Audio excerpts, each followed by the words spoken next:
Good evening everyone. आज करते हैं important questions of evolutionary biology, that is paper 2। Semester 4 में आपका जो पेपर 2 है उसके बारे में डिस्कस करते हैं। तुम्हें पता है कि ये पेपर भी और पेपर्स की तरह 100 मार्क्स का है, जिसमें 80 का तो थ्योरी पेपर होगा तुम्हारा और 20 की इंटरनल असेसमेंट जाएगी कॉलेज से। ठीक है। अब इस 80 में क्या है, इसको कैसे डिवाइड किया है, 5 क्वेश्चंस में डिवाइड किया हुआ है। ठीक है। हर एक क्वेश्चन कितने का है, 16 का है। तो फर्स्ट क्वेश्चन जो है वो कंपलसरी है। इसमें शॉर्ट शॉर्ट क्वेश्चन आंसर्स होंगे। हर एक क्वेश्चन जो है 2 नंबर का होगा और इस तरह के 8 क्वेश्चन होंगे पूरे सिलेबस में से। इस तरह वो 16 का हो जाएगा। अब जो बाकी की जो सारा तुम्हें पता है सिलेबस, ये देखो ये सिलेबस है ना, मैं धीरे धीरे स्क्रॉल करती हूँ। देखो यूनिट 1, यूनिट 2, यूनिट 3 और यूनिट 4। तो अगर आप देखोगे तो बाकी जो है, देखो यूनिट 1, 2, 3 और 4 यूनिट्स में डिवाइडेड है सिलेबस। हर यूनिट में से आपको 2 क्वेश्चंस पूछे जाएंगे और हर इन 2 क्वेश्चन में केवल आपको एक अटेम्प्ट करना है और वो कितने का, 16 का होगा। मतलब ये जो 16 का है ये हो सकता है 2 सब क्वेश्चंस में डिवाइडेड भी हो 8 में, या 4 छोटे छोटे क्वेश्चंस में, यानी कि 16 क्वेश्चन, 4 क्वेश्चन जाएंगे 4 मार्क्स के। इस तरह से जो टोटल जो होगा वो 16 का होगा। ठीक है। तो 2 क्वेश्चन में से आपको केवल एक ही अटेम्प्ट करना है। इस तरह से हर यूनिट में आपको 2-2 मिलेंगे और 2-2 में से केवल आपको एक ही अटेम्प्ट करना है और इस तरह से बाकी के यूनिट्स मिलके भी ये आपका टोटल 80 बनेंगे। ठीक है। अब हम करते हैं जो इम्पोर्टेंट क्वेश्चन है। देखो यूनिट 1 में आपके 2 मेजर चैप्टर्स हैं। एक तो major events in history of life, theories of organic evolution. हम एक एक करके देखते हैं। Major events in history of life में शॉर्ट नोट्स आ सकता है ओरिजिन ऑफ यूनिवर्स पे, सोलर सिस्टम पे, ओरिजिन ऑफ अर्थ पे या प्राइमरी एटमॉस्फेयर पे। Theories of origin of life में थ्योरी ऑफ बायोजेनेसिस जो है वो इम्पॉर्टेंट है। ये जो है एक तरह से 16 नंबर का तो नहीं आ सकता, पर ये 8 नंबर तक के वाले क्वेश्चन में आ सकता है। केमिकल इवोल्यूशन में जो है आपका लॉन्ग आंसर या लॉन्ग आंसर क्वेश्चन आंसर आ सकता है। बायोजेनी पर भी आ सकता है लॉन्ग में।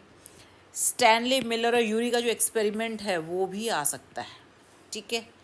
Site of origin of life या रोल ऑफ वाटर, ये of role of water in origin of life, इस पर भी एक लॉन्ग क्वेश्चन आ सकता है।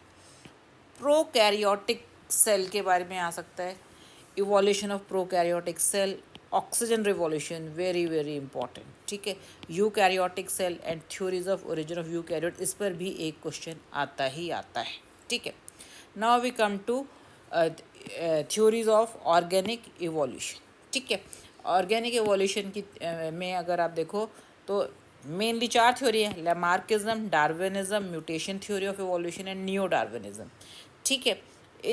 इसके अलावा लैमार्किज्म के बाद एक नियो लैमार्किज्म, एक छोटा सा इस पर शॉर्ट नोट या यू कैन से 8 नंबर तक का क्वेश्चन आ सकता है। इन सभी थ्योरीज में सबसे ज़्यादा इंपॉर्टेंट, ऐसा नहीं कि वो नहीं आ सकते, ये सब आ भी सकता है, पर सबसे ज़्यादा इंपॉर्टेंट है नियो डार्विनिज्म, जिसको मॉडर्न कॉन्सेप्ट या सिंथेटिक थ्योरी ऑफ एवोल्यूशन भी कहते हैं। न्यू डार्विनिज्म में एक एक्सपेरिमेंट है, लेडबर्ग्स रेप्लिका प्लेटिंग एक्सपेरिमेंट, ये भी आ सकता है। Now we come to unit 2। Unit 2 में फर्स्ट चैप्टर जो है वो फॉसिल्स का है। इसमें फॉसिल्स की डेफिनेशन, शॉर्ट क्वेश्चन आ सकता है। टाइप्स ऑफ फॉसिल्स में भी इस पर शॉर्ट क्वेश्चन आ सकता है, या फिर short notes on fossils of baby मैमूथ, ये इंपॉर्टेंट है। या फिर पेट्रिफिकेशन की डेफिनेशन, मोल्ड, कास्ट, कॉप्रोलाइट्स, इनकी डेफिनेशन या फिर इनका डिफरेंस भी आ सकता है। इसी तरह ट्रैक्स एंड ट्रेल का भी एक छोटा सा डिफरेंस आ सकता है या स्मॉल क्वेश्चन आ सकता है। कंडीशंस ऑफ फॉसिलाइजेशन में भी एक मॉडरेट यानी 8 नंबर तक का क्वेश्चन आ सकता है। कार्बन डेटिंग टेक्निक पर भी एक छोटा क्वेश्चन आ सकता है। यूरेनियम लेड मेथड पे भी एक आ सकता है। सिग्निफिकेंस ऑफ फॉसिल स्टडी पे भी एक मॉडरेट साइज का यानी कि 8 नंबर का क्वेश्चन आ सकता है। ठीक है। तो अब आप देख लो, यानी कि इस यूनिट में से आपका अगर 16 का है तो वो कम से कम 2 छोटे छोटे क्वेश्चन में डिवाइडेड ही होगा, बिकॉज इसमें कोई लॉन्ग क्वेश्चन आंसर्स दिख नहीं रहे मुझे। फिर जियोलॉजिकल टाइम स्केल में भी या तो डेफिनेशन या एराज, तुम्हें पता है ना अर्थ की फॉर्मेशन से अब तक जो है 6 एरा है, वो सारे एरा अलग अलग पीरियड्स में डिवाइडेड हैं, तो वो सारे आपको एक बार रटने पड़ेंगे। पर इसमें से हो सकता है कि डेफिनेशन है या फिर किसी एरा के कैरेक्टरिस्टिक फीचर आ जाए।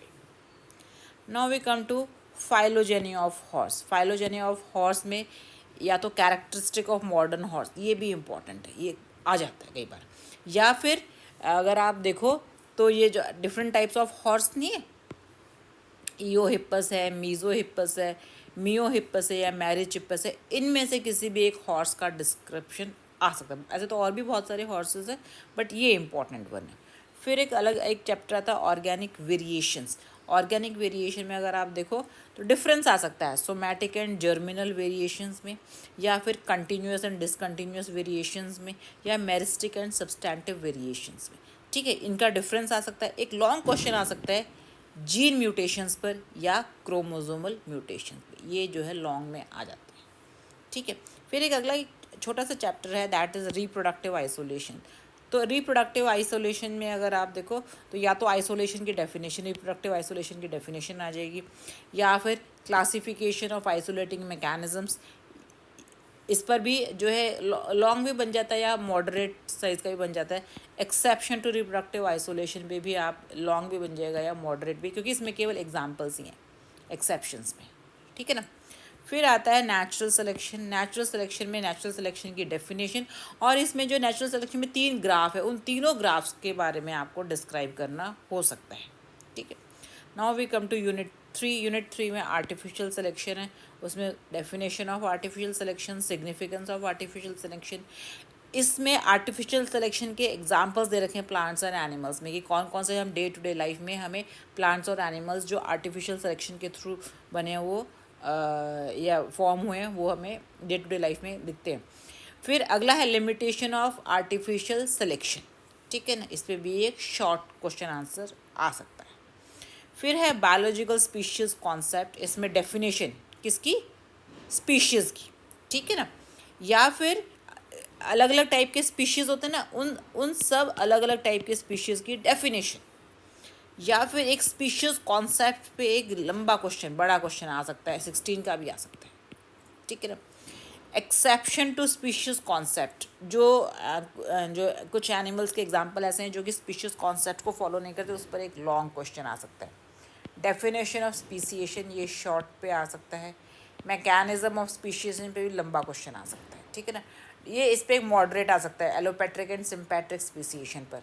एक शॉर्ट नोट आ सकता है पैरापैट्रिक स्पीसीएशन पर। ठीक है, now we come to the last unit, unit 4। इसमें है इवोल्यूशन। इवोल्यूशन में डिफरेंट टाइप्स ऑफ इवोल्यूशन है। माइक्रो इवोल्यूशन पे भी मॉडरेट साइज़ का 8 नंबर तक का आ सकता है।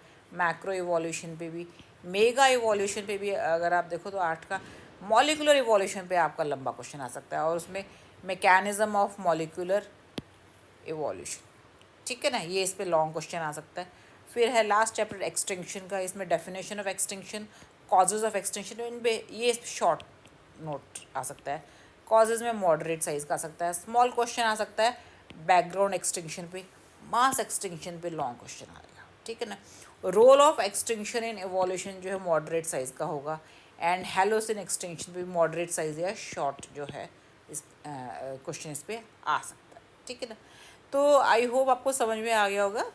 पर मैं तुम्हें बताऊं कि एक मतलब एक तरह से मैं एक डिस्क्लेमर दे रही हूँ कि अगर मैं एग्ज़ामिनर होती तो अबव मेंशन टॉपिक में से आपको देती, बट अगर इसमें से कोई एक आध क्वेश्चन रह जाए तो ये मत बोलना कि मैडम आपने इसको हमें इम्पॉर्टेंट में इंक्लूड नहीं किया था। अब you never know question paper किसने बनाया, बट फिर भी अगर अबव मेंशन टॉपिक्स को आप कवर करते हो, you have chances of getting good marks, right? This is all for today. All the best for your exam. With this I sign off.